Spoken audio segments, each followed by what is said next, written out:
And I was like, well, I have to let her know that I'm queer. You know, she was wearing overalls and a mixed pattern shirt, so she had already done her part.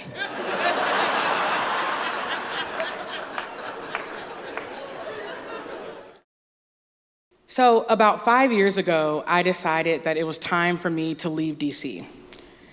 It's hard to admit this, but I'm a lawyer, and I know, thank you. And at the time, I felt like everyone around me was a lawyer. My friends were lawyers, my Uber drivers were lawyers, the baristas at Starbucks were lawyers. Like, I was suffocating under the rule of law. And I just wanted to do like creative things. I had started taking improv classes, but I was new to the community. I didn't have any friends. I wasn't on the group chat, and there was a group chat. And, I wanted a hobby other than going to State of the Union watch parties, And what it really came down to, if I'm being honest, is that I wanted a girlfriend. And I had tried very hard. I had gone on all the dates. I was on all the apps. I was swiping every morning with my breakfast. And eventually, one day, I started seeing the same faces pop up on my apps. Like it was revolving the same people over and over again. And I was like, oh my God, I have exhausted the DC dating pool. There are no more women for me to date in the District of Columbia metropolitan area. And so, like any good lesbian, I decided I was gonna move to LA. At the time, I knew just two things about Los Angeles. One was that on the hit show, The L Word, there's one cafe where all the lesbians go, and they hang out there all day. And the second thing was that they have these lavish lesbian dinner parties, which I learned about because one time when I went to LA, I went to a dinner party, and there were a bunch of lesbians there. So that was my plan. Move to LA, go to this cafe that was on the L Word, meet the queer women, score an invite to the dinner with the lesbians, go to the dinner with the lesbians, meet someone, and happily ever after. I started making plans. I found a job in LA. I started looking for apartments. And then I got an invite to participate and perform in a Black improv festival in DC. Yeah. And at first I didn't want to go because I was like, I've already committed to the palm tree. But I was like, I have to give this a chance. If I'm going to move to LA and tell people that I'm moving there because there's no community in DC, then I can't pass up an opportunity to spend a weekend with a bunch of Black improvisers where I already live. So I was like, fine, I will go. I will give it a shot.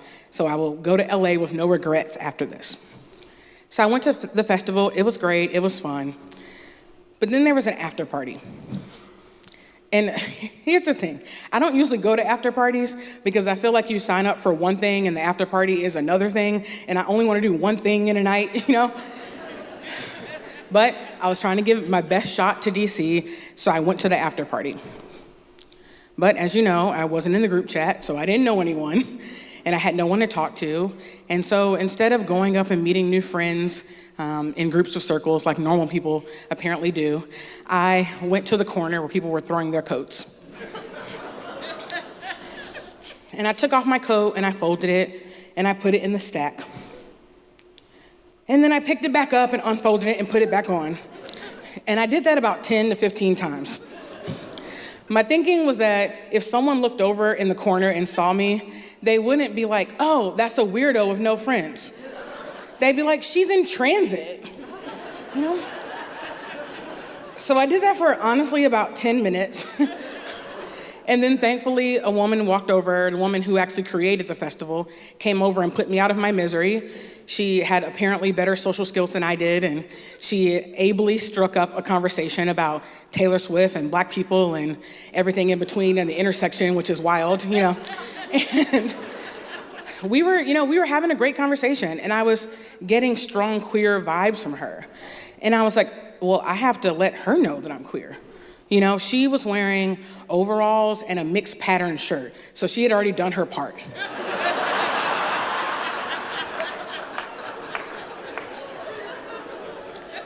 But I was wearing the DC lawyer uniform, and so I had on my black suit and my comfortable Metro flats. and I needed to send a bat signal somehow. So I started talking about my exes, because it's the perfect conversation starter. And then that was going well, except for a few minutes in, I was like, oh, I haven't gendered my exes, so I still, it's progressive, I guess, but I haven't sent a signal that I'm queer. She still doesn't know. And so out of nowhere, in the middle of the conversation, I just shouted, but that pussy was fire!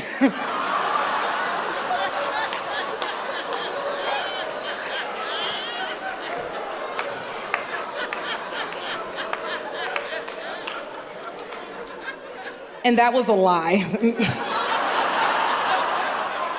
My ex's pussy certainly was not fire, but I think it did the trick. It let her know I was queer, and surprisingly, it ended the conversation.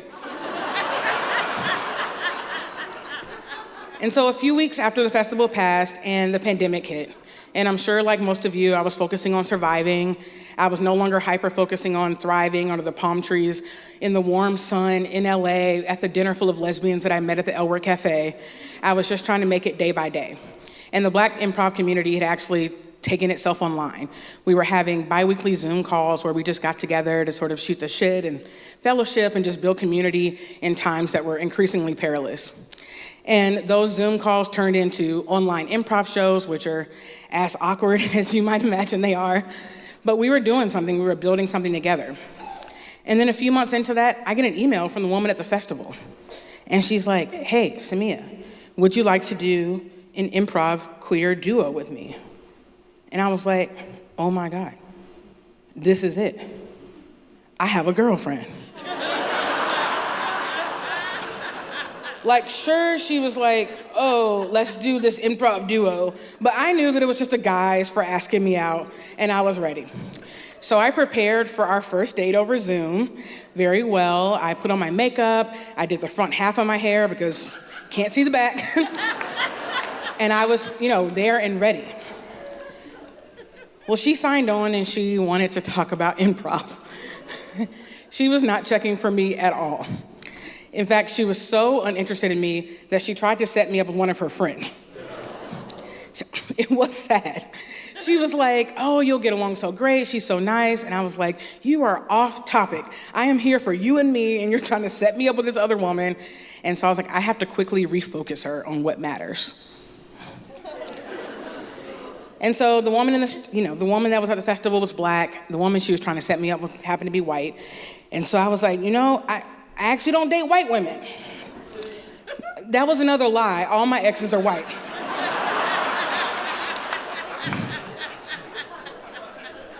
But it worked. She never brought up that woman again. I'm sure she's great. But we started focusing back on just the two of us. And, we started doing our improv Zooms and improv shows and having weekly meetings. And those conversations turned into conversations about life and values, dreams and families. And we started watching TV shows and movies together on the Zoom with the screen share. It was a hot mess, but it was our thing. We were vibing. It was working. And it sort of all culminated on New Year's Eve, because we were all on a Zoom with the Black improv community, trying to bring in 2021 the best we could under the circumstances. And I was like, if I'm gonna say something to her, I have to do it now. The new year is coming, and I don't wanna carry baggage into 2021. So I either do it now, or I just leave it in 2020. We were playing Never Have I Ever. And one thing I knew about this woman at the time was that she's a Scorpio, and Scorpios love challenges. And so I took my opportunity. When it came my time in the game, I was like, never have I ever been topped by a woman. It worked instantly. She sat up in her chair, she was laser focused on the screen, and then minutes later, she was sending me a million texts being like, why, what happened? Was there trauma? How was your ex? Are you open to it? Would you do it? Would you be interested in doing it one day? And I was like, I got her. I had set out the challenge and she was ready, eager to accept it. And so we kept texting, sometimes about topping, sometimes about other things. And eventually I got the courage to ask her out, and we went on the perfect pandemic date. We met at 8 a.m. on a Saturday morning in January for a walk outside with masks, physically distanced on the banks of Alexandria's river. And it was cold, but the vibes were vibing. Despite the awkward setup, we were getting along great. We had a great conversation. And at the end of the date, 9:30 a.m., she asked me what I later learned to be the most important question of all. She was like, "Do you like dogs?" I don't like dogs. I'm just one of those few lesbians that feels like an only human household is what I need to thrive. But in that moment, I was like, "Sami, you've got to rally. DC and your girlfriend are at stake." And so I took a deep breath and I looked at her and smiled lovingly. And I was like, "Yeah, I love dogs." And that was the last time that I ever lied to my wife.